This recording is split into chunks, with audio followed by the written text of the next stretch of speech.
Hello, welcome to the SC Playbook Big Bash podcast out of Supercoach BBL Round 3, proudly brought to you by Mortgage Choice SCW. I'm your host, Tim Williams, and Merry Christmas to all of you out there. Hope you had an absolute cracking day. Yes, I hope you woke up to a brand new Kookaburra Kahuna under the Christmas tree from Santa Claus.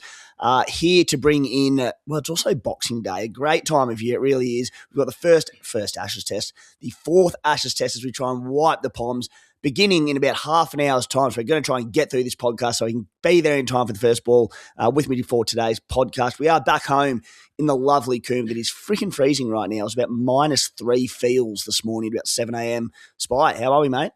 Not too bad, mate. I've swapped the beers for a cup of tea this morning. Had a pretty big Christmas day, but geez, we had some fun, so good way to do it. We did, mate. Got the infamous Williams Kuma Christmas, the cannon out on the tennis court and faced up to a few of those. I won't go into too much detail on that, but if you want to check it out, check out my Instagram, tim.williams1. We've got a bit of visuals there around all of that. Now, we're dealing with a few... We're on the run here. We're remote recording. We've got people coming in the left, right, and centre, kids around. So we're working with as best as we can to bring the visuals and all of that for the show. We're working on a one microphone operation, but I'm sure it'll be okay as a one-off potty for this week. Spy, looking at the Big Bash Supercoach action so far, how's the team tracking?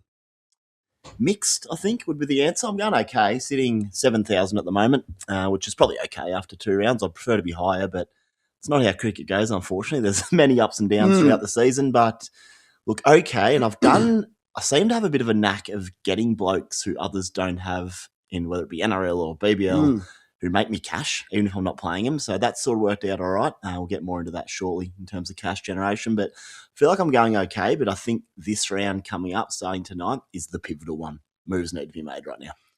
That's interesting. I've had a bit of a bludger of a start to the season, I'll be honest. I haven't. A lot of things have gone wrong. I brought in Nathan McSweeney last round. Obviously, I think he rolled his ankle or something. Was it the fixture at Manuka? And no, it was at the Gabba. The Gabba, yeah. Yeah, when Wildermuth turned up, Renshaw turned up. There was just a stupid amount of runs and brought him in as a bit of a pod for the round, did his ankle, didn't bat, didn't play the second game, captain Dan Sams over Shadab, which was kind of the 50-50 call last round. Lots obviously had on Jack Wildermuth for his massive score, so congrats to those. But yeah, mate, I had a bit of a bludger.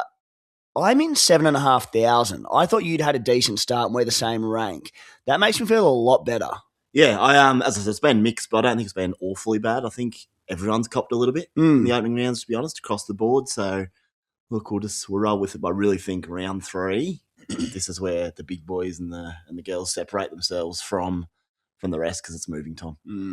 On today's show, guys, we'll be looking at break-even watch, the moneymakers incoming, and also having a bit of a chat about do we chase the cash, do we chase the points, what are we doing at this stage of the season? Obviously, are we playing the fixtures with all the double-round players, or do we get the guys with those low break-evens and increase our squad value moving into the season? We're going to do our double game week analysis of the Stars and of the Hurricanes. We're going to drop our trade and skipper plans for round 3. Then we're going to rip into some subscriber questions to wrap things up at the back end of the show. A shout out to the SC Playbook Unlimited League leader, King's Cheer Squad, coached by Louis. He's sitting in 6th overall, so doing well at the moment and on track to take out the $500 prize money for the winner of that group. You can still jump into that. The code for that is 621897. And of course, guys, if you're after a leg up for Supercoach BBL 15, you can subscribe to our platform at scplaybook.com.au for less than $2 per week. That's a third of your cup of daily coffee, I should say. Get you access to a ton of extra premium articles on the site each and every week, our subscriber podcast questions, unlimited league prize money, and plenty more in that one. If you're also into your other Supercoach formats, NRL, EPL, NBA, NFL, all of those good things that get you access to all of our content year round. So to subscribe, as I said, head to scplaybook.com.au and hit subscribe in the menu. So let's start with break-even watch. And before we get into a few of those key players on the single game week who are set to make some big cash, I just wanted to ask you, we're in round 3. We've both had a little underwhelming start to the season. Your cash gen has probably been a little bit better than mine in terms of your BEs and all that sort of thing. But are you focusing solely at the moment on chasing the double game week players? We know this week it's probably a pretty good boosting round for a lot of people out there, chasing players from the Hurricanes, from the Stars, who have some appealing options as well. Or are you looking at cash and going, I want to make more cash, increase my squad value, and then at the back end of Supercoach BBL season, you can afford all the big guns and you just fly home. Where there's a lot of NRL and AFL Supercoach players out there where playing that long game and cash generation early is so important. 9 rounds, Supercoach BBL. It moves fast. You can't afford to let people get away from it, especially after a bit of a slow start on our behalf. What are you thinking? I'm leaning into cash gen this round. I don't typically do that, but what I try and balance out in all forms of Supercoach is cash gen, but blokes who I still want to play in my squad. I'm not solely chasing cash money, but if I can get both, the beauty is I've already got 7 double gamers starting tonight before I make any trades, so I'm in a bit of a position where I can afford to maybe add one more in and then set myself up for the coming weeks. So I think there's, just looking at some of the batsmen this season, we'll get to in a minute, but Josh Philippe looks in the most phenomenal touch. It looks like he's just found his groove. He's playing full face of the bat. It's what I've wanted to see for years, and he's doing it, and he looks unstoppable. So I think he's going to get away, and he looks like the keeper I want for the rest of the season.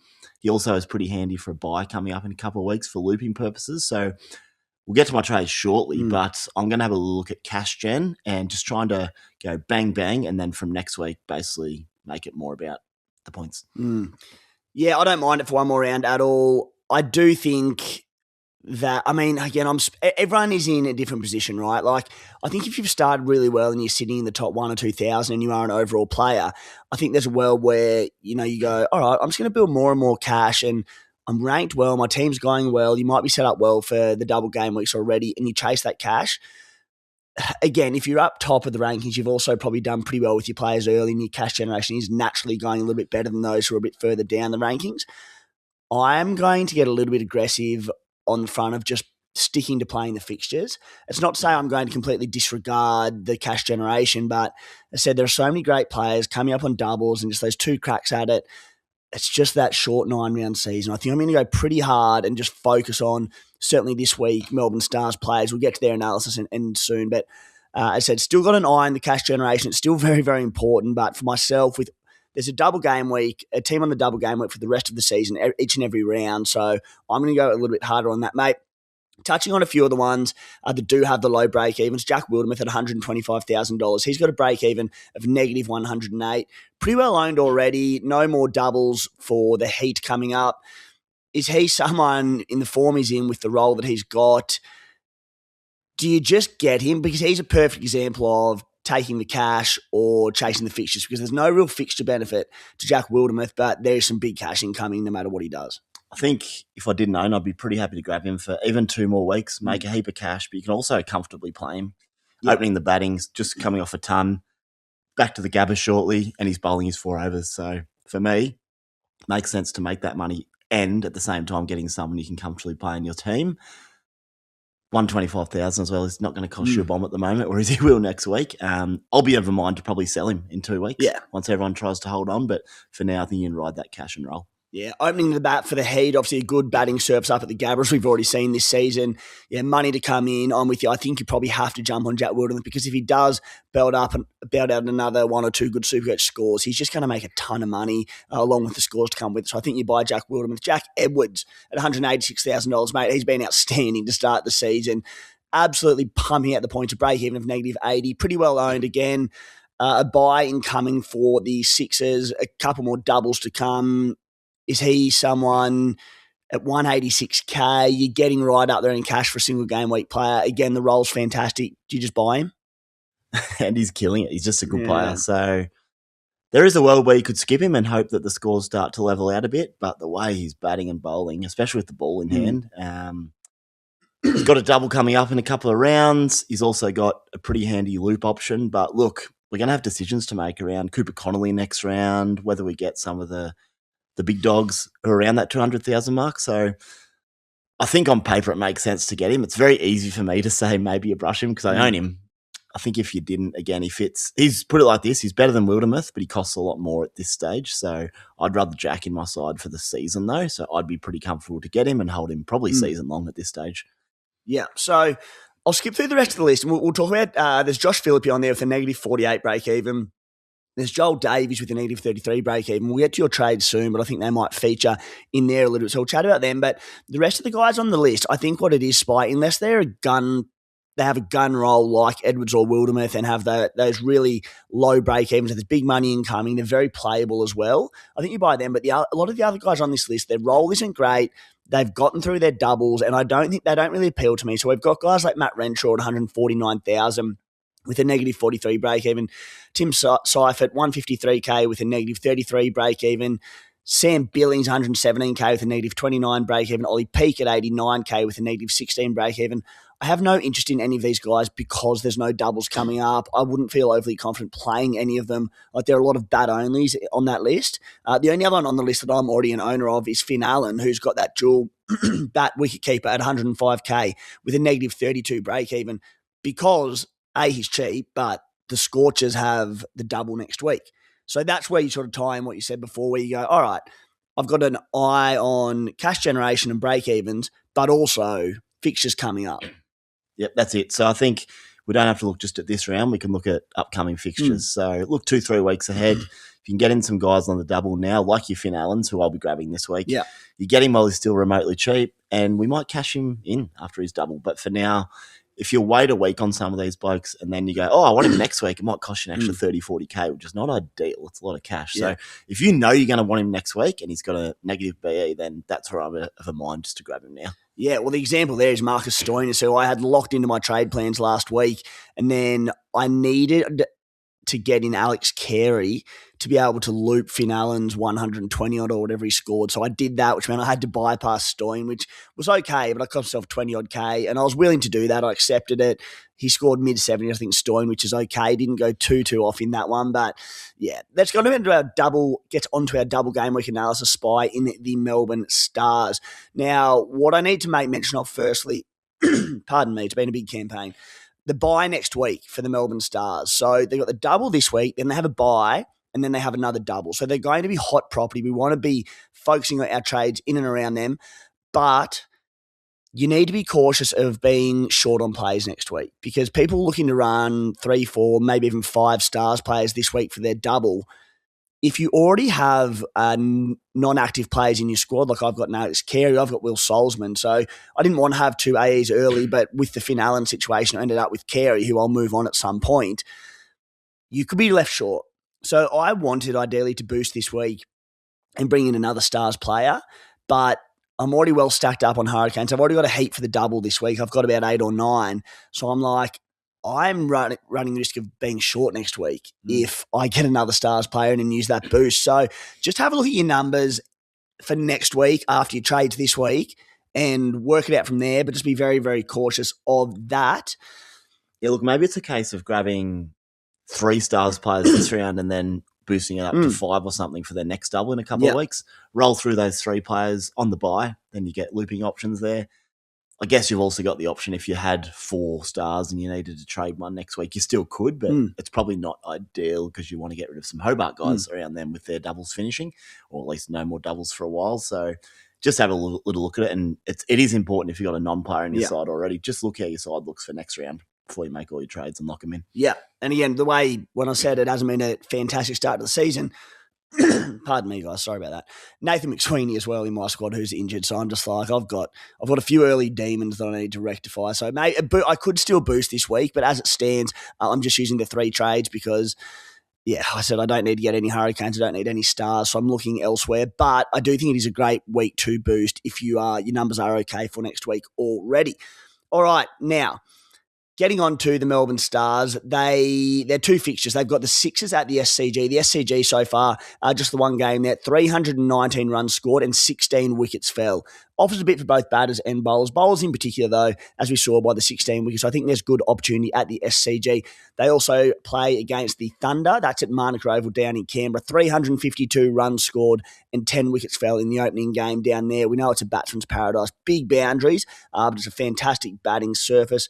Spy, I'm basically going to go through the players from their scores last round rather than price or anything. Sammy Harper, 105 points, the enigma of Supercoach that never seems to work out. At a cheap rate to start, to come in this week, is he someone you consider or you're looking elsewhere? Because $83,000. Yeah, he's very cheap. Did bat pretty well the other night. Look, I don't feel like I need him in my side, but if he's a good guy, if you want to grab him in and he's someone that allows other trades to happen, then put him in, pay him for the double, and you can even move him on next week if you want, once he's made a little bit of cash and done a job for you. But I'd only be getting him to facilitate my other trades. Yeah, and again, this is where like the cash fee points comes in. Not to say Sammy can't go well, but like Joe Clark is 17 odd K cheaper than him. So like I don't mind the Joe Clark play. They're both wicketkeeper bat duel. He's obviously got the negative 11 break, even though Sammy Harper. So there's more money coming in for him. Clark's at 47, but it's also like one innings. Clark comes out and belts a 50 and Harper goes no good in the first, and that can change very, very quickly. So I actually don't mind the Joe Clark play over Sammy Harper. I think Clark looks all right. Yeah. I own him. We were watching him the other night and he missed one on the stumps and got cleaned up. But again, he's using the full face of the bat. He's not a high-risk fella, but he can get going on his day. So I don't mind. I really like him at that price just to facilitate what you want to do and go from there. Harris Ralph at $155,000 coming off 87 points. He's just owned by just 4.2%. And I don't think there'll be a lot that'll go to him because I think people are going to prioritise Marcus Stoinis, Glenn Maxwell, Tom Curran, Pakistani international, bowls key overs. He's world class. I don't think I'll be able to get him into my team. There is a world if I boost that I can maybe manage it. I think he's a great buy though.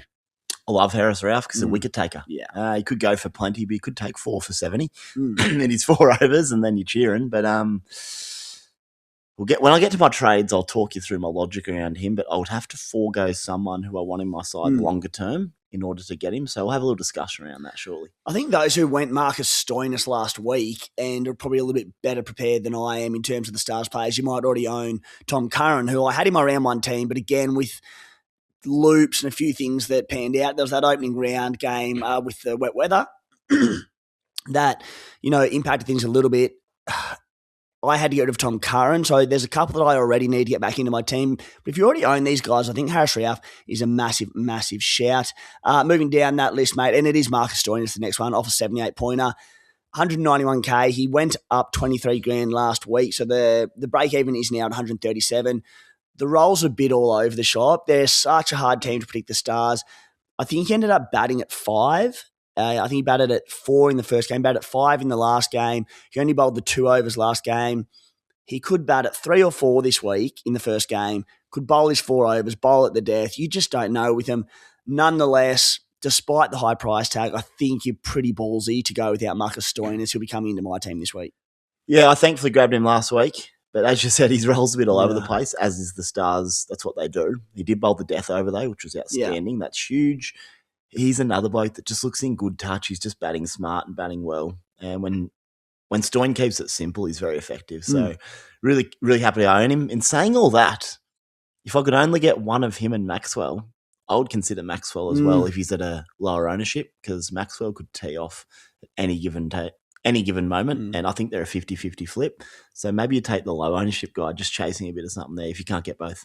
And that's the thing, right? Like, you might be able to go Maxwell and say Harris Ralph rather than, the 20-odd K that you save from going Maxwell over Stoinis rather than going Stoinis and someone that's a bit lower tier. So it's a tough one. At the same price, I'd be going Stoinis at the moment, but Maxy's roller, and we'll chat about Glenn Maxwell now. He's coming off just 4 points. He's 170K, as we said, a break even of 188. He's just a hard one to predict. Like, he batted so far down the order early on, and then he came up and was promoted to number 4 last week. So it's obviously very match situation dependent. Bowled 2 overs in the last game. I want him, but when I'm trying to get in personally, I'm trying to get in Stoinis. I'd love to get in Maxwell. There are a couple of other issues. Again, a lot of the players I'm trading have lost value and haven't performed overly well for me. I just don't know if I'll be able to get him in at the price.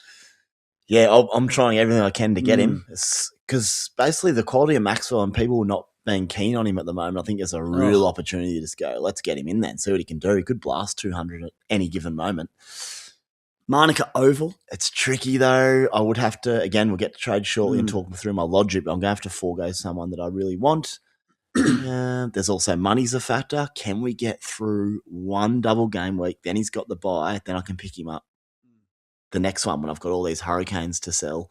I'm of a mind to do that, but I'll tell you what, if you can get Maxwell, I'm very pro get him. Yeah. Tommy Curran, 77 last week, saluted for you, Spy. I think 3 wickets in that game at 108K. I think he's a buy at the price. Another, pretty well world-class bowler, dual position, cheap, will make money, has a great scoring potential, is batting a fair way down the order. So I think Tom O'Aitken in his article on the SC Playbook website mentioned we probably need to view him more as like a bowl only, that he can obviously hit at the back end of the innings, but they bat pretty deep. So he's a long way down the order. Nonetheless, I think he's a buy.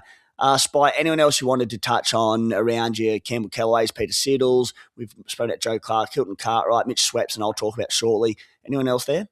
Not in particular. Like Callaway's going okay, but he's just not someone that fills me with heaps of confidence, so nah.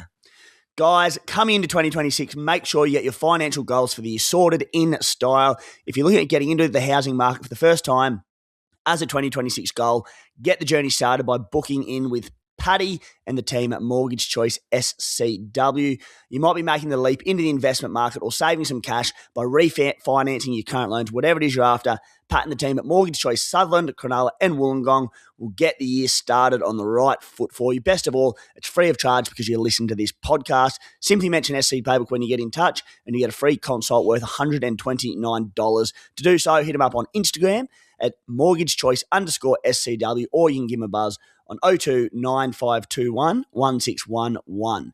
Spy, on to the Hurricanes and their double game week analysis, and we'll keep this one a little briefer because they're all we've spoken about all preseason into the early stages because they started on that double. But they play the Scorchers at Optus Stadium in Perth in their first game. That first game at Optus was shortened against the Sixers, so hard to sort of take too much from that. We know it's a venue that can offer a bit of both for bat and ball, so I wouldn't be too concerned about going batsmen or bowlers there, but I do like the tall quicks there. And then they've got the Renegades in Hobart in the first game down in Hobart this season at Bellerive. 361 runs and 12 wickets fell. We know it's a batsman's paradise, so I love targeting batsmen for that venue. Now, Spy, on this list, are there anyone who's sort of planned for the Hurricanes and they had the round 1 double, the round 3 double? I think we're going to be pretty well stacked with them already, and you've probably already got 4 or 5 in there. I know a lot did sell because they had a poor opening round double, but Chris Jordan's probably the obvious one there off the back of a 136-point score. I did hold and play him, thankfully. Saved my round a little bit last week. Chris Jordan, I think he's someone that you could buy with a great role for them. Someone like Nikhil Chowdhury, getting more expensive, but 124 points, a great knock. He isn't bowling, though, which is a bit of a concern there. Who are the sort of guys, who are the ones that if you didn't own, you would look to bring into your team for the double, assuming that most of us already have 3 or 4 Hurricanes in our squad? Yeah, so I'll just work with myself. I've got 4 at the moment, and it's a little bit of a boring pick, but Chris Jordan seems just a nice little pickup to pay for the round. We know he's going to make money, or he's certainly not going to lose much money, and then we can flip him on next week. There's no risk then of massive money loss. He's bowling quite well, actually, this series. He's pretty consistent. He takes catches, occasionally can bat, so whilst it's a little bit boring, it sort of just makes sense, again, to facilitate other trades at the price, and I'll move him on next week, almost certain. But play him for the double, make some cash, hopefully score well for me then. Thanks for coming. Yeah. I'm with you. I think with the role, the form, the money incoming, I think Chris Jordan is a good buy this week. 127K he starts. Mate, Mitch Owen. Started the season with him. He's dropped 46K. He's averaging just 22.3, 2 points last round. For those who did sell last week, he's currently in 58% of teams, so a fair portion doesn't own one of the best players in Supercoach. He did roll the arm over last game. He bowled an over or two, which is encouraging. We'll take it. If you had sold Mitch Owen, he's now got a break-even of 163. Would you be looking to bring him back in, or do you look elsewhere and maybe add an extra, like it might be a Glenn Maxwell or Marcus Stoinis? I'm pretty ride or die on Mitchy Owen. I held him and I played him. And I'm like, with the cash drop, I'm probably just going to hold him forever and just have him as that loop guy because, his talent hasn't disappeared. He's just had a couple of poor scores. What does concern me is he's hyper-aggressive this year. Like, he picked his moments a little bit last season. This year he's trying to hit every ball out of the park. I'm like, you just take a chill pill, bro. So I like to think someone's had a word to him and he's just reassessed a bit and gone, I don't have to score 20 off 4. I just made a ton in the final. Let's bat like that. Pick my moments a little bit. He also averages 80 at home. in Supercoach, so I'm really excited to have him back there. I feel like I'd buy him now he's lost his money, but I'm very biased towards Mitchie Owen, so maybe I have to take the reins here. But I own him, I'm holding him, and you know what? With more doubles to come, if he ends up at 110k or something, I'll just hold him for the season, and he's going to score a ton eventually, surely. Yeah, he's lost, as you said, 46k already. I'd probably buy him. Like, as you said, the talent hasn't disappeared. The role isn't as good. I mean, that's the key. Like, he was at the back end of last season, he was bowling a fair bit. Not to say he won't bowl more now, but they've just got so many all-rounders and quality bowling options, the Hurricanes. So we'll see what the team just looks like. But you know what? Sometimes he's back in the class. The fact that that second game is in Hobart, he could go bonkers there. And he's the kind of one where if you don't have him, he can end a season pretty quickly. So look, if he was still at his 180, 190k price tag, sure, go against him. But down at 146k now, he's getting pretty cheap by what we know he can deliver. So I think I'd probably buy him. Mate, anyone else you wanted to touch on there? Again, most of us sort of held on to a guy like Nathan Ellis. Ben McDermott's got a bit more money to make. But even then, would I buy Ben McDermott? If you need a wicket keeper, I guess so. But I'd almost be looking to like a Finn Allen next week and on the up, big score in the rolling break even. Anyone else? I just think McDermott's one of the form batsmen of the comp this year. I really like what he's doing, so I quite like him for the double. Wade's out, I believe, so that means he'll hopefully take gloves, which is huge. That is good. So I actually don't mind McDermott. He's on the up. Break even is 72, so chance to make a bit of cash. I don't mind him at all. Tim David's cheap. If you got rid of him, again, he's been a bit unlucky so far. But again, he looks okay and he's ready to explode. So he's one of those cheaper guys who I still own. What's he at? He's under 100k now. So yeah, I love him for the double if you want to just facilitate your other trades there and get in someone cheaper and load up elsewhere. But I mean, we've been through Hobart. Not much has changed for me. I still think very similar of all of them. Yeah.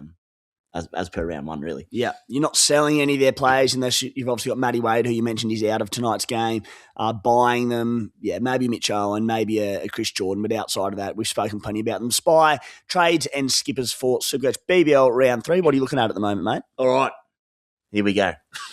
Talk me out of it, talk me into it, do as you will. I already have a lot of double game weekers this round. I've got 7. There's someone I'd really want, and it's Josh Philippe. I just think, I've mentioned it before, but I think he's going to score a lot of runs. He does not look like getting out until he gets to the 90s.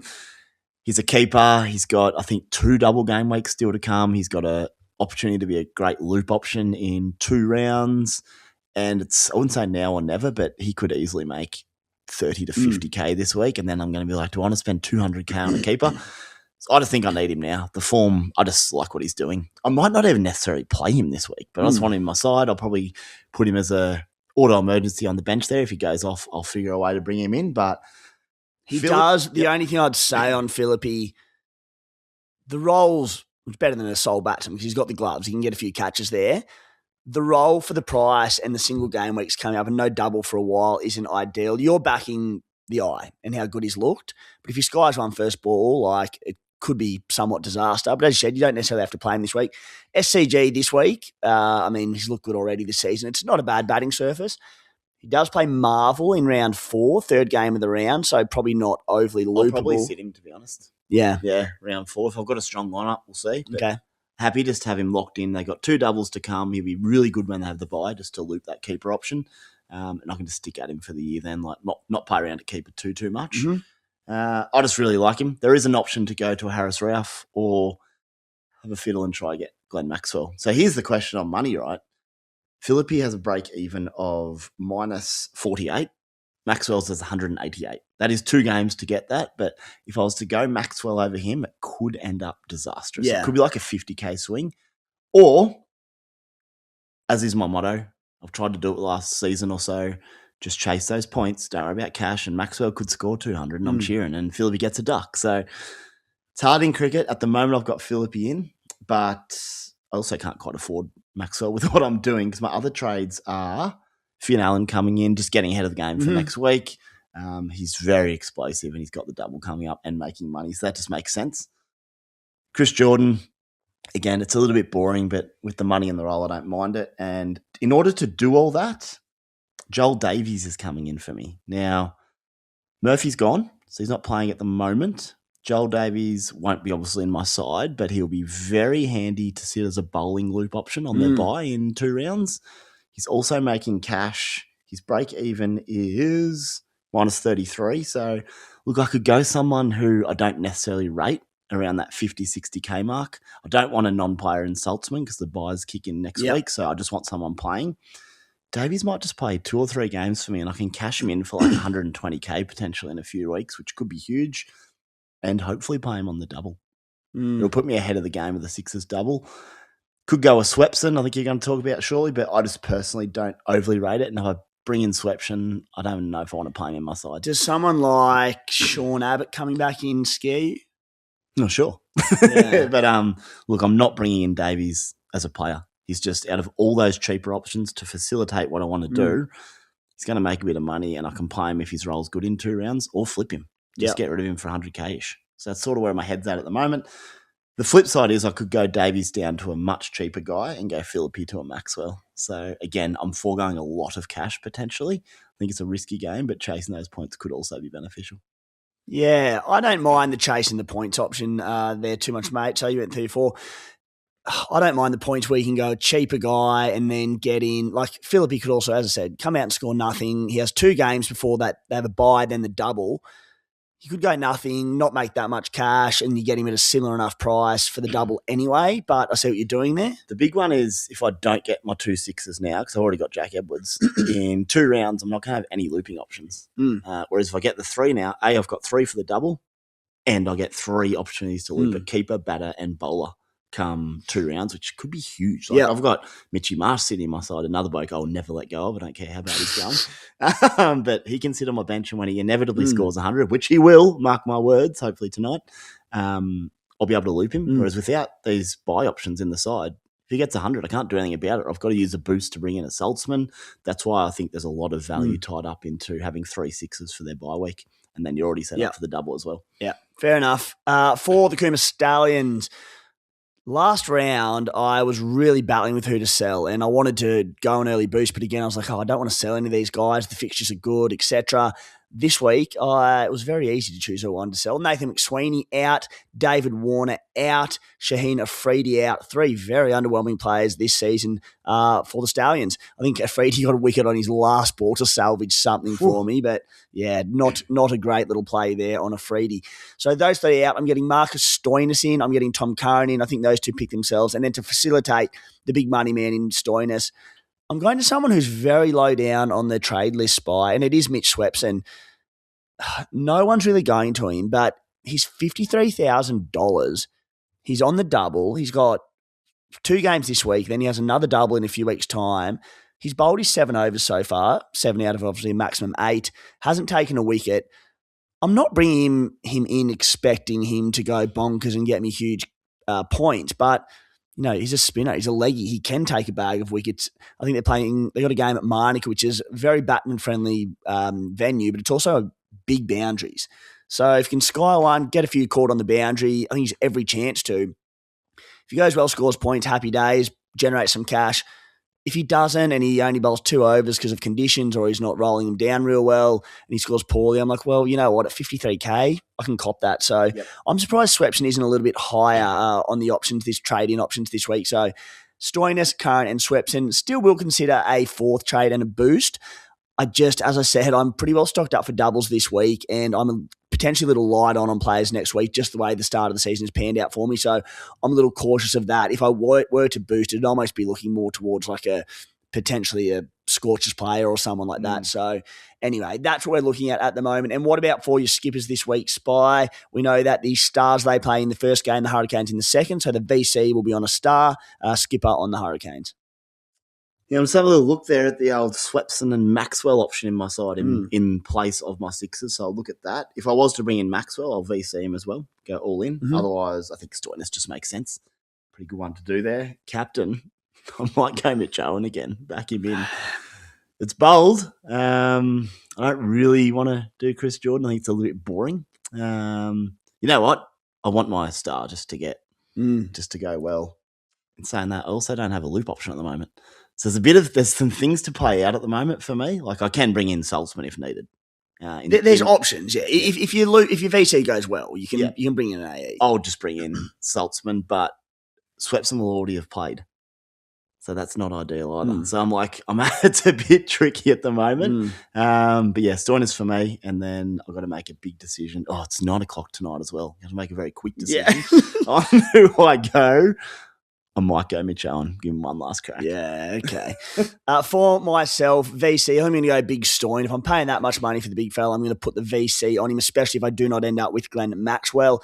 I think it's pretty wide open on the C because you can go Owen, you can go Chris Jordan, who will be popular. You can go Nathan Ellis, who I know Jordan's probably a bit more of an opportunity to get a bat, but at the end of the day, like we're largely picking these blokes for bowling. Ellis, we know is going to bowl the death overs. Yep. Ellis, we know he's going to bowl 4 overs. There's weeks where Jordan only gets sort of 3 overs. So I don't know. I'm slightly leaning maybe towards Ellis over Jordan as the C. Owen is the exciting one, but I've just been burnt so much from him the first 2 weeks, like we both have. I had him as the captain in round 1, so I'm leaning towards Nathan Ellis at this stage. You know what I might do, actually? I might just straight C a star. I don't have to play around with it too much. Like, Stoin is going to hopefully bat twice, bowl twice, and I'm not worried then about what could happen. I don't have to worry about boosting to bring in Saltzman because the last week before buys kick in, I don't want to have to bring in a non-player when the buys kick in next week. I want to be stacked, my whole side. So maybe I'll consider just a straight C this one last time before the looping kicks in. Don't love it, but yeah, you're just sitting there going, I'm going to have a little whiskey tonight and watch these games. I don't want to be panicking about loops. And you're taking the easy option out, Spy. It's unlike you. No, I'm prepping for maximum doubles, Langley method. I'm on the cup of tea tonight anyway. Yeah. All right, Spy, let's rip into a couple of questions before we wrap it up from the SC Playbook subscriber WhatsApp chat. And guys, normally do the 2 podcasts per round, but I think it was the one instance in the competition where there was actually a break between games. So the idea is that we get the main podcast out each week within a couple of days of the new round to give you time to listen. And then I'll record a solo podcast looking at break-evens, most trade in and out, skippers and all that sort of stuff, along with the listener questions on the day of the new round once we have all this new information. But this week with the gap, Christmas and all those sorts of things, we're tying them in here. So might not get to every question, but we'll chip into a few of them. First one from Tom Kelly is Cooper Connolly him, Spy. He was a revelation last season and he's continued where he left off last year. 211K, a break-even of 20s, averaging 109. And I mentioned that about maybe not over-investing in Stars players and not being short on numbers for next week. He's a lot of money, Cooper Connolly, but with that 20 break-even, he's someone that everyone's going to want next week. He's a lot of money. Could you go early on Cooper Connolly as someone who will be one of the most popular trades next week, but he could also be 240K next week if he goes off? Yeah, I definitely played around with just getting him now. The other option is just to not get him at all. I'd be very reluctant to do that, but if he's 220-odd K next week going into a double, he's not really bowling much. We know he can, but at the moment he hasn't bowled much. He's due a failure. He's got one of his double game weeks is at Homebush at Ingy Stadium, which is not traditionally a great place to bat. So maybe he's a fade in the double at that price, and you can hold on to some other big guns across the squad. Thankfully, I don't have to make that decision tonight, but no, I can't make it work to get him now. But if your side was set up and there was an opportunity to grab him, geez, batting well. But he's also had that Gabba pitch where there was 560 runs or something scored, and he batted really well at Optus. Given he's not bowling at the moment, maybe there's an opportunity to fade at the price. Maybe. It'd be risky, but we'll see. Yeah, I just think there are too many good buys this week, but as I said, if he goes off this week and he's 240K, maybe you do fade him because he's so expensive, but I just think there's some really good buy options this week, some guys with lower break-evens, a lot of guns. We're talking about trying to get Stoin and Maxy, and I think the main thing is just have a plan in place when you make your trades this week to facilitate Cooper Connolly next week, pending how things, of course, play out. All right, next one in from Bryce. Next round, we should have plenty of double game week players, but only 2 to 3 spots for our gun all-rounders on a single game week, and there are a few of them. How do you rank the following for round 3? So he's got a list of Dan, Sam, Shadab Khan, Jack Edwards, Aaron Hardy, Jack Wildermuth, and we're going to add Jamie Overton into this one as well. So of those options, Spy, who do you reckon the number one player in the game is in terms of role, single game week, etc.? Look, Aaron Hardy's got a double next week, so I'd factor that in and you get him next week. But, geez, you've hit me with the hard one on the fly here.